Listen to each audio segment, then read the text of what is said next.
Good afternoon, class.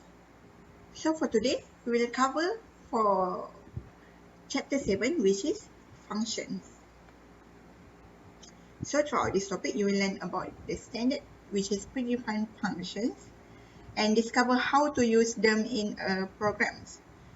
Then you will learn about a user-defined functions, examine value returning functions, including actual and formal parameters, and also you will explore how to construct and use a value returning user-defined function in a program. But for today, we will cover only for the returning function. Okay, first, I will cover for the modular programming. So, what is a function? So basically, a function is a subprogram which carries out a specific task. For your information, function also can be called as a modules. So, function is one of an approach that we'll use to handle complexity in order to solving problems based on the divide and conquer strategy. So what is a divide and conquer strategy, class?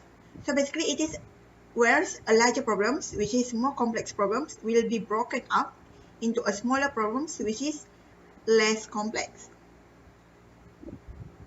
So basically the solutions to the problem, which is a modules, will consist of a combination of the solutions for the smaller problems, which is submodules. Okay, for your information, basically in the function, they will consist of one full programming that consists of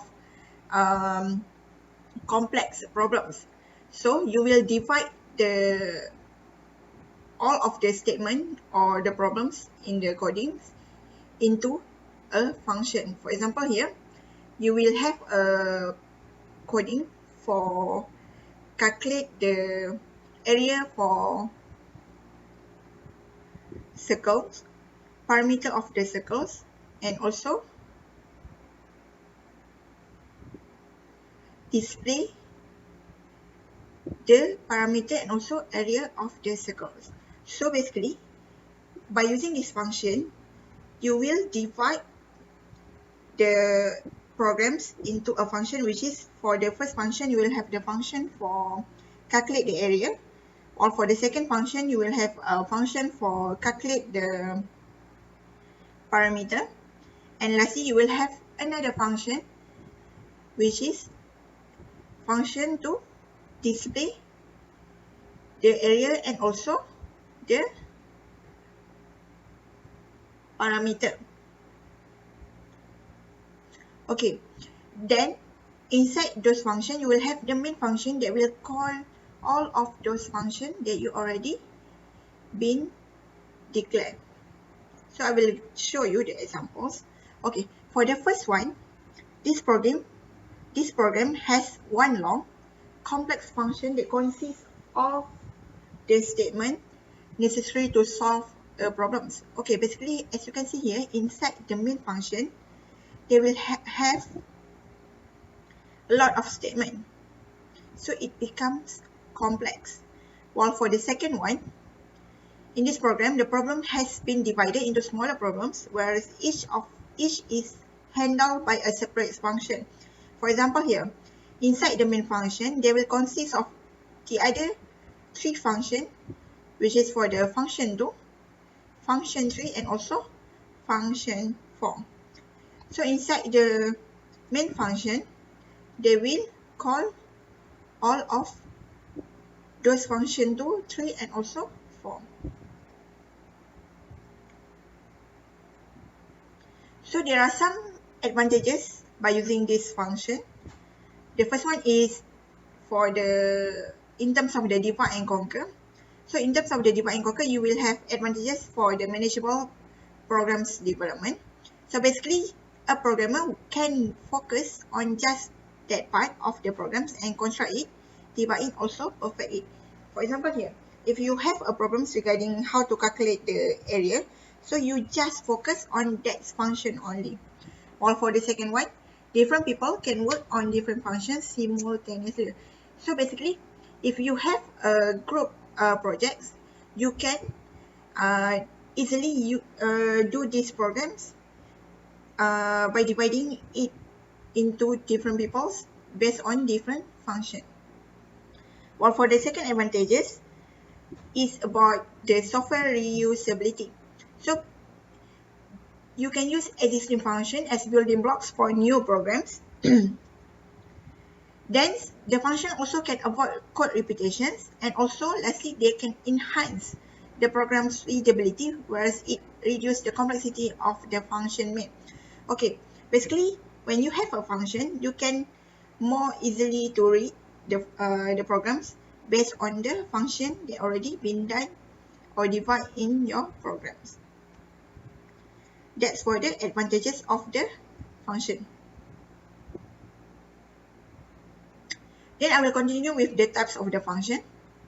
So here, there are two types of the function that you need to know. The first one is predefined function and also user-defined function.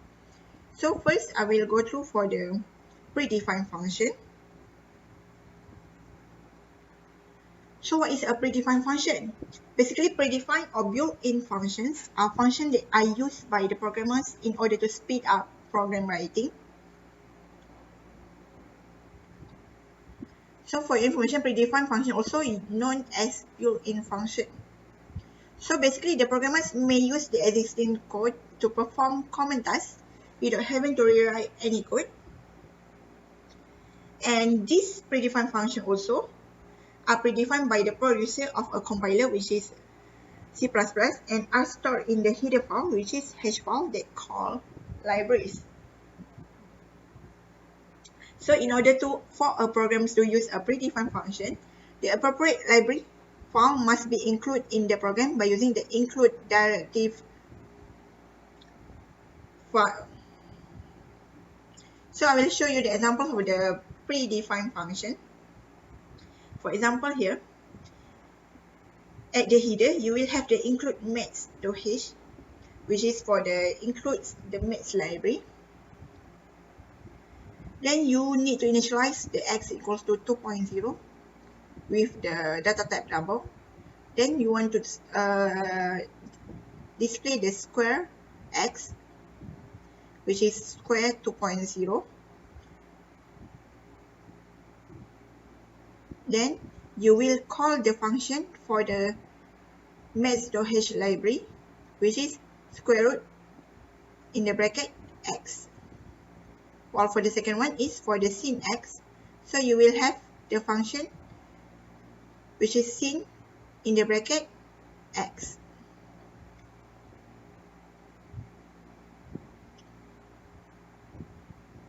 So can you try this coding?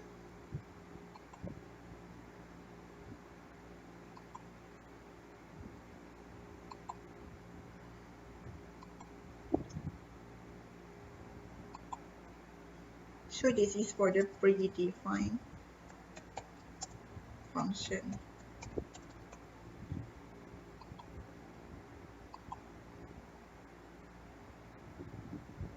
So here, I will copy. So please correct the symbol.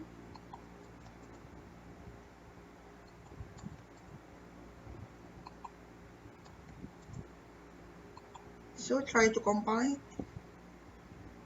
So here, this is the output for the square root x, which is square root 2.0, and also sin 2.0.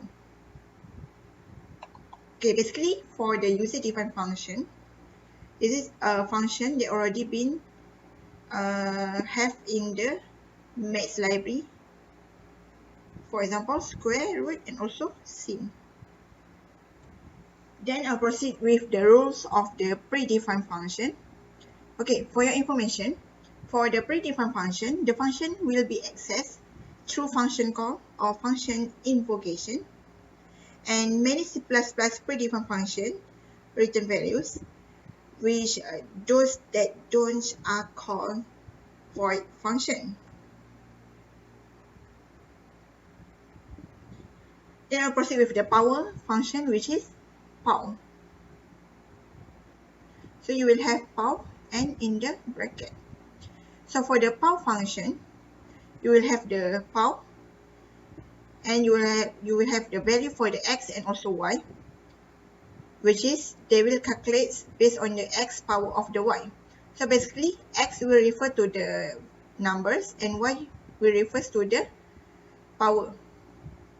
For example, here you will have power 2 and 3, so it means that this is 2 power of 3 that will return 8.0. So for the power function, it is one of the type doubles, or the function power will returns a value of the type doubles. So basically x and y are called the parameters or arguments of the function power, and in the function power they has two parameters, which is for the x and also y, which is x is for the numbers and y is for the power.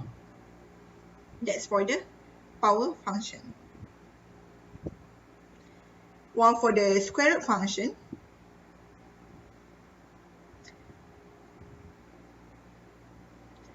the function of the square root function is to calculate the non-negative square root of the x for x more and equals to 0.0.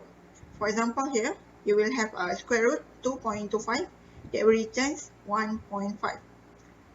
So in the square root function, it is a type doubles and has only one parameter. So basically you will have the square root and you will have the parameter, which is the numbers. Okay, we already done for the predefined function. So basically for the predefined function, you already learned that the predefined function, you need to have the header file, which is maths.h. Then you will have the examples such as for the power, for the square root, sin, and etc. Then I'll proceed with the user-defined function. So basically for the user-defined function, the function will be designed, written or defined by programmers, and the function also must be called in order to execute the statements contained in its definition. So in order to create a user-defined function, a programmer must satisfy three requirements. So basically in this predefined function, you need to know there are three main requirements that supposedly have in your main function, in your function, which is you need to have the function prototype, which is the function declaration. Then the second one is function definition. Then lastly, you need to have the function call. Please remember those three requirements for the function user-defined function.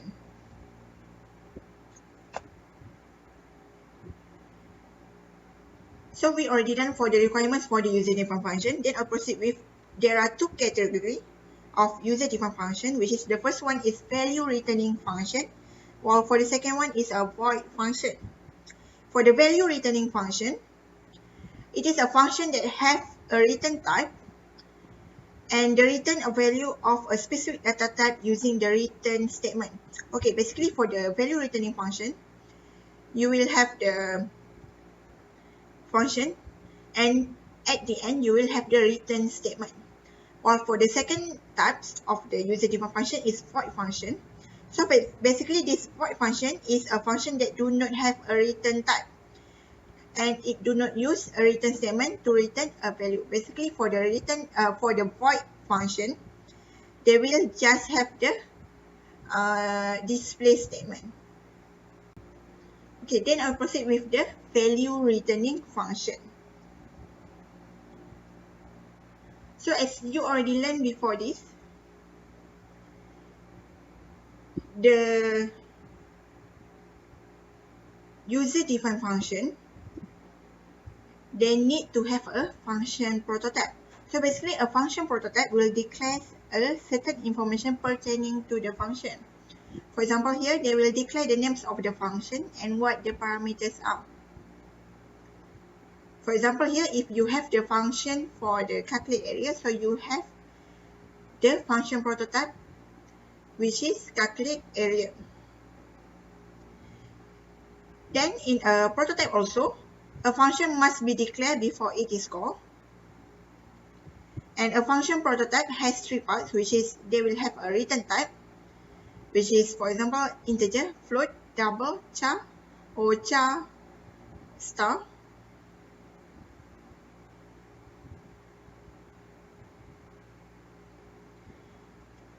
The second part is its name, and the third part is its parameter, which is variables within the function.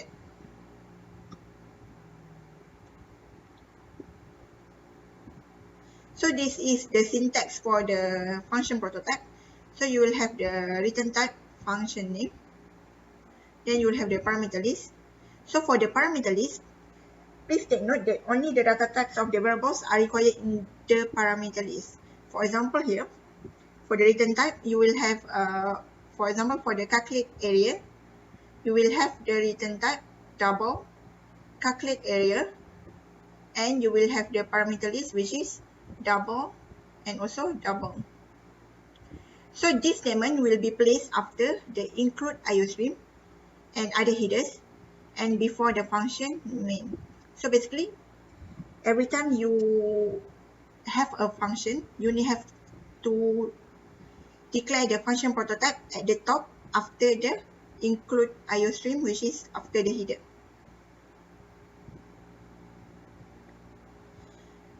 So I will show you the examples of the function prototype.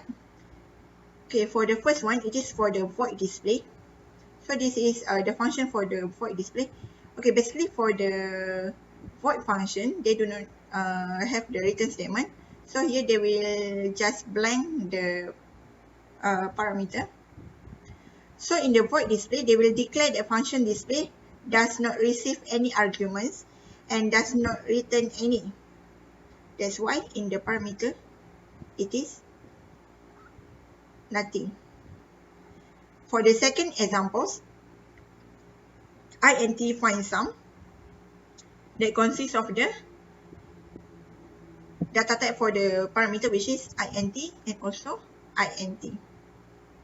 So this is the function name, and this is for the data type, and this is for the data type for the parameter. So this function will declare that the function find sum expects to receive two integer arguments, while for the third one,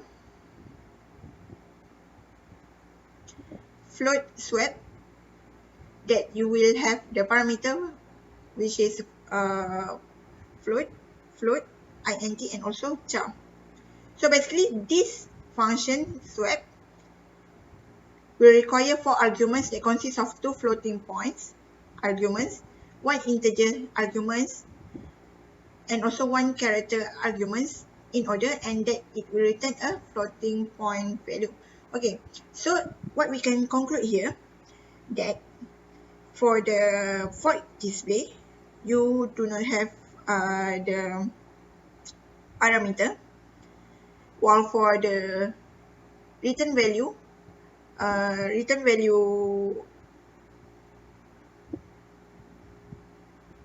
function, you will have the parameter, either it is the same data type or it can combine the data type between the float, integer, and also char.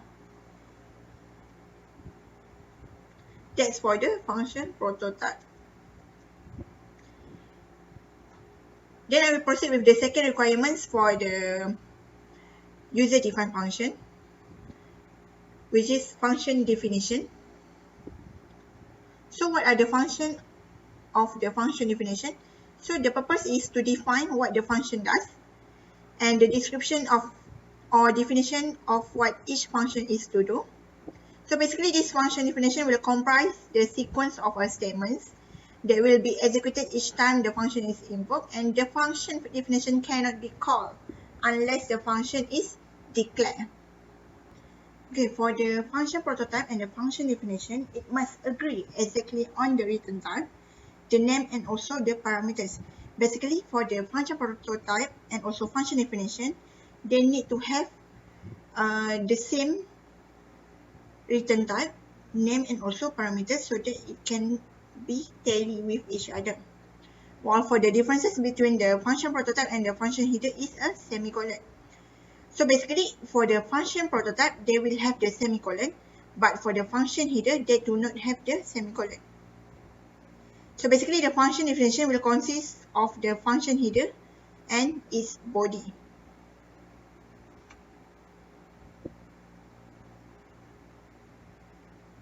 So basically the header is exactly like the function prototype, except that it contains no terminating semicolon. For example, here this is the syntax for the function definition. So you will have the return type, function return type, function name, and also parameter list as the function header. Then you will have the body of the function that consists of the local declaration and also executable statement.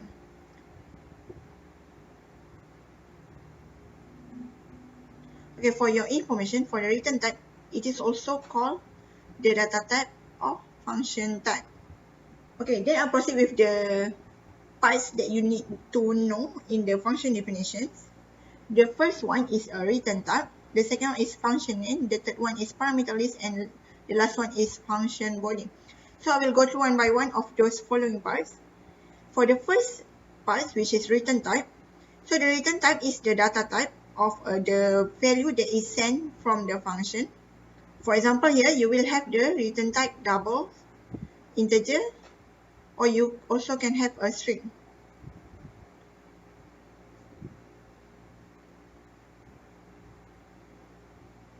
Then for the second part is a function name. So for the function name, it is a descriptive name of the function. So basically the function name will follow the same rules as variables. For example, you will have the function name such as calculate area, calculate parameter, display area, and so on. For the third part is parameter list, whereas a list of variables will containing values being passed to the function. So basically in the parameter list, you will consist of the data type and the parameter. For example, here if for the calculate area, so you will have the parameter list, which is double length and also double width. Then you also will have the function body, whereas they will have a set of statements that will perform the function's task enclosed in a set of braces. So basically, every time you will have the function, you will have the header, following by the function body that are enclosed in a set of braces. So please remember all those parts that needed in the function definition. So you need to have a return type, function name, parameter list, and also function body. So I will show you the examples of the function definitions. Okay, this is for the example 1. So here you will have the return type, integer. Then you will have the function name, which is find sum. Then you will have the parameter list, which is int_a and also int_b. Then you will have the body of the function, which is you will have the process, which is calculation of the sum. Int sum equals to a plus b. Then you will return the sum. Well, for the second examples, it is about the void display. So void display, they do not have the return statement. So they will directly display the output here, which is they will have the cout statement. That's the differences between the return value and also the void function. If the return, they will have the return statement, while for the void, they just have the display statement. They do not have the return. So we already done for the function definitions. Then I will proceed with the function call. Now basically, the function call will calling the function or invoking the function. Then this function call will be put within the body of the main function or within another user-defined function. It is also use a calling statement in order to tell the compiler to access the function request.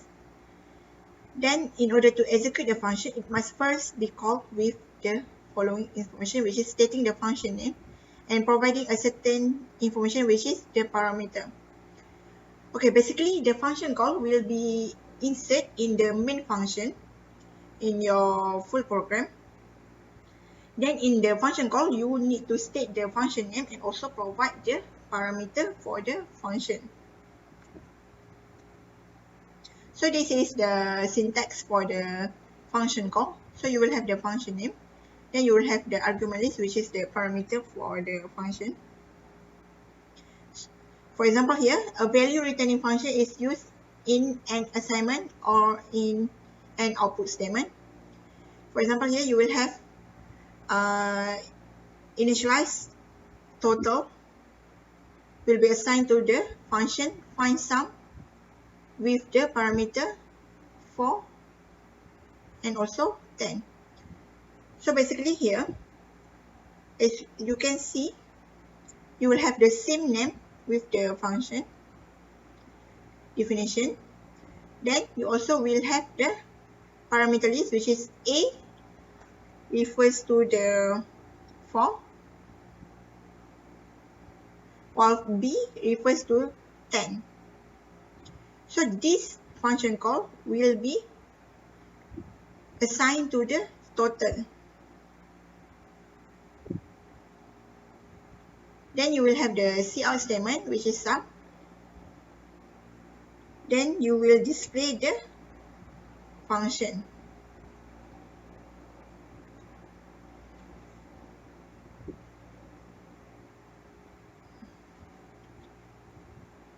So here in the cout statement, so you will have the function name and also the parameter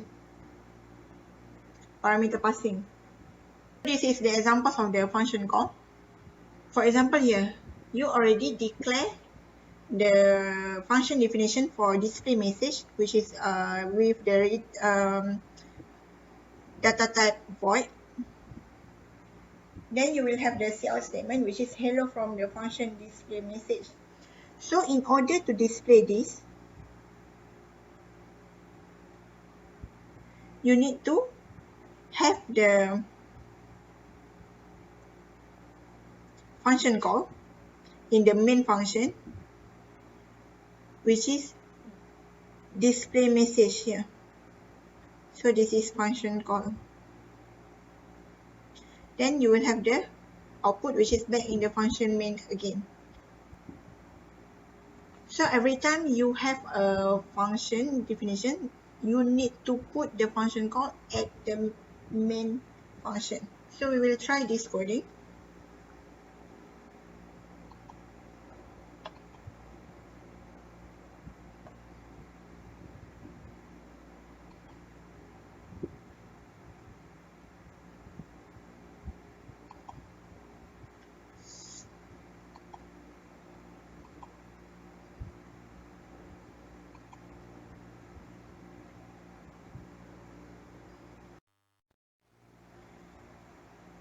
So I will try this function.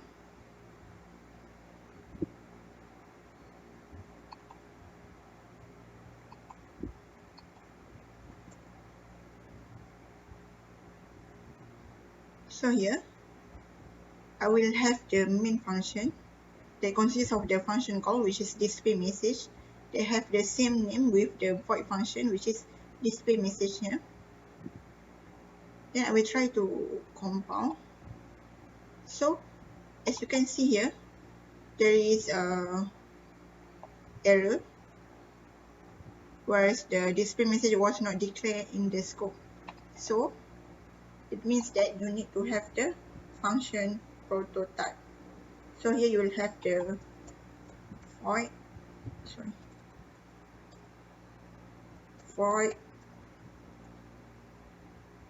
display message, and you need to have the semicolon. Okay, the differences between the prototype and also the function header is the semicolon here. So try compound. Then this is the output. So here they will have the hello from the main. Hello from the main. Then they will display the message, which is from the function display message. So they will display hello from the function display message. Then they will see out, which is display the back in function main again. That's the output.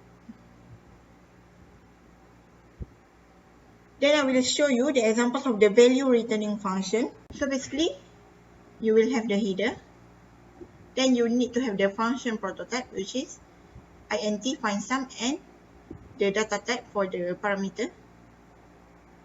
Then you will have the main function that consists of the declaration of the num1, num2, and also total. Then you will have the cout statement, which is enter two integers numbers. So you need to enter the num1 and also num2. Then here you will need to have the function call, which is find sum, that consists of the parameter, which is num1, which is referred to the A, and num2 is referred to the B. So this function will be assigned to the total. Then they will display the total. Then after the main function, you will have the find sum function, that consists of the parameter. Then you will have the statement for the sum, which is A plus B. Then you will have the return sum, because this is a return value function.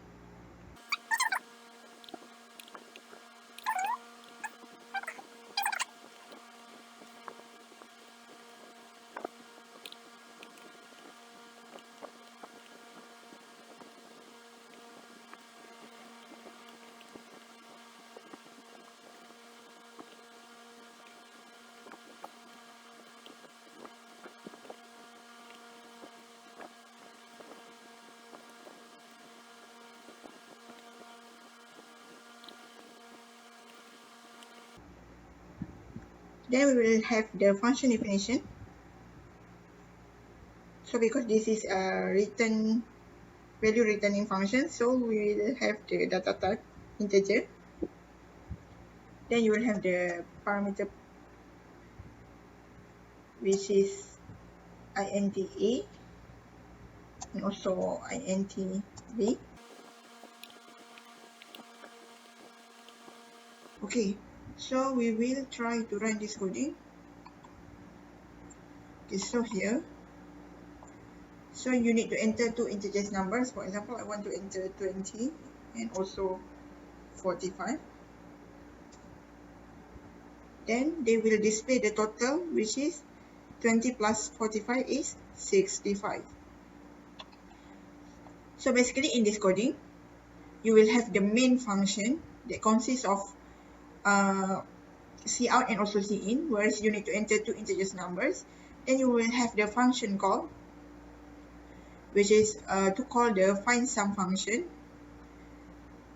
And after the main function, you will have the function for the find sum, whereas you will have the process here, which is sum equals to A plus B. Then you need to return the sum because you do the value return function. Then you will get this kind of the output. So I will proceed with two types of the parameters. Okay, for your information, there are two types of the parameters, which is the first one is formal parameter and another one is actual parameter. So I will go through with the first one, which is formal parameter. So what is a formal parameter class? So it is a variables where they will be declared in the function heading. For example, here it will consist of the function for the find sum, which is for the value returning function. So you need to have the data type here, which is int. Then you will have the parameter, which is int A and also int B. So basically here, for the A and also B, it is the examples of the formal parameter where the variable will be declared in the function heading. Then you will have the body of the function. That's for the formal parameter. Then I'll proceed with the second types of the parameter, which is actual parameter. So basically, what is actual parameter? It is a variables or expression that will be listed in a call to a function. For example, here, you will have the main function where you need to enter two integer numbers. Then you need to have the function call, which is where you will have the find sum, which is the function that will be assigned to the total. So here, you will have the parameter, which is num1 and also num2, which is refers to the function definition that consists of the parameter A and also B. So basically, in the main function, you will have the function call that consists of the actual parameter, which is here is num1 and also num2. That's the differences between the formal and also actual parameter. Okay, so basically for the formal parameter, they will be have the parameter in the function definition, while for the actual parameter, there will be a parameter or variable or expression that consists in the function called in the main function. Okay class, so for the value returning function and the requirements for the function that we already learned today, so I want you to proceed with the exercise, whereas I will upload it in your Google Classroom. So basically here you need to write a function average that receives the 3 scores and returns the average of the 3 scores. Then you need to write the function name, which is grade point, that receives average marks and returns the point received based on the average. Then you need to have the main function in order to process the point that 10 students will receive at the end of the semester. So here you need to use the function of the average in order to calculate and display the average marks, and the function of the grade point to determine and display the student's point. Okay, basically in this exercise you will consist of the 3 functions, which is the first one is the main function, and in the main function you will call another 2 functions, which is function for the average and also function for the grade point. So please include all those requirements in the function, which is the first one, you need to have the function prototype, then you need to have the function definition. After that, you need to have the function call. So try do this exercise and please submit in the Google Classroom.